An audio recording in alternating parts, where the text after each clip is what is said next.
প্রায় 14 দিন হয়ে গেল অজানা যে মানুষটা কি করে চলে গেছে। এই ঘটনার সঙ্গে তো সবার একটা ইমোশন কাজ করছে। কিভাবে মৃত্যু, কার গাফিলতি, কেন বাঁচানো গেল না? রাহুল অরুণোদয় বন্দ্যোপাধ্যায়ের মৃত্যু 2 সপ্তাহ পরও ঘটনা ঘিরে ধোঁয়াশা আর বিভ্রান্তি কাটছে না। 29 মার্চ তালসারিতে সিরিয়ালে শুটিং চলার সময় সমুদ্রে তলিয়ে যান রাহুল।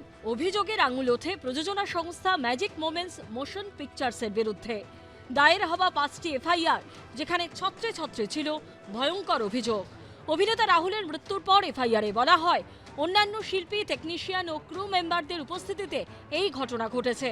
সোশ্যাল মিডিয়ায় যেসব খবর ঘুরে বেড়াচ্ছে, সেখান থেকে রাহুলের মৃত্যু নিয়ে একাধিক বিভ্রান্তিকর ও পরস্পর বিরোধী তথ্য এবং বক্তব্য সামনে আসছে। রাহুলের স্ত্রী প্রিয়াঙ্কা জানতে পেরেছেন, প্রযোজনা সংস্থা এবং তাদের এজেন্ট বা সহযোগীরা উড়িষ্যা স্থানীয় প্রশাসনের থেকে আনুষ্ঠানিকভাবে অনুমতি নেননি। এফআইআরে নাম ছিল ম্যাজিক মোমেন্টস মোশন পিকচার্স সংস্থার 2 কর্ণধার শৈবাল বন্দ্যোপাধ্যায় ও লীনা গঙ্গোপাধ্যায়। এবার আর্টিস্ট ফোরামের তরফ থেকে সাংবাদিক বৈঠক করে জানিয়ে দেওয়া হলো, শৈবাল বন্দ্যোপাধ্যায় ও লীনা গঙ্গোপাধ্যায়ের সঙ্গে কাজ করবেন না কেউ।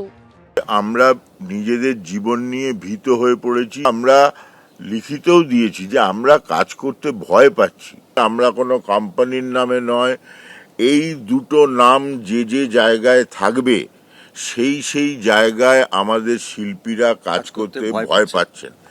রবিবার টেকনিশিয়ান স্টুডিওতে আর্টিস্ট ফোরামের ডাকা বৈঠকের পর সিদ্ধান্তে শিলমোহর পড়ে। দুজন মানুষ, বিশেষ করে যারা ম্যাজিক মোমেন্টের কর্ণধার, যারা দুজন, যারা ওটার প্রডিউসার বলবো বা ডিরেক্টর বলবো কোম্পানির, তারা লীনাদি এবং শৈবালদা, তাদের দুজনের সাথে কাজ করব কি কাজ করব না, সবাই মনে স্বতঃস্ফূর্তভাবে বলেছিলেন কাজ করব না। আজকে আমরা এখানে একটা ইমার্জেন্সি মিটিং কল করেছিলাম। অ্যারাউন্ড 900 সদস্য এসছেন, 900-র ওপরেই, এবং তার মধ্যে 13-14 জন ছাড়া সবাই বলেছেন যে আমরা এই দুটো মানুষ কোথাও যুক্ত থাকলে আমরা কাজ করতে ইনসিকিউর ফিল করছি এবং আমাদের কষ্ট হচ্ছে।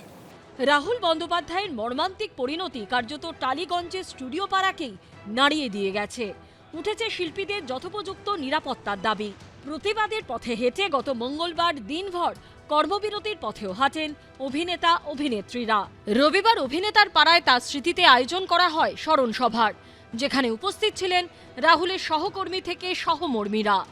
রাহুল খুব ছোট্টবেলায়, এই 12-13 বছর বয়সে প্রবাল রঙের আলো বলে একটি ছবি রণজিৎ রায় নির্মাণ করবেন ঠিক করেছিলেন। তখন রাহুল একমাত্র আর্টিস্ট হিসেবে সিলেক্টেড হয়েছিল।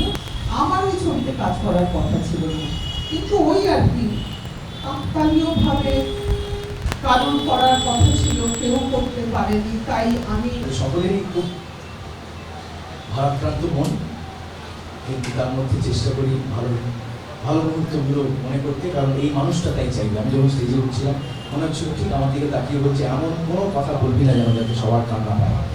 আমি চেষ্টা করলাম, কিন্তু শেষ পর্যন্ত কতটা পারলাম জানি না। রবিবার ফের জরুরি সভা করে শিল্পীদের সুরক্ষা বিধি সংক্রান্ত বিষয়ে পর্যালোচনা করা হয়। আবির দত্ত ও ঐশী মুখোপাধ্যায়ের রিপোর্ট, এবিপি আনন্দ। এবিপি আনন্দ, এগিয়ে থাকে, এগিয়ে রাখে।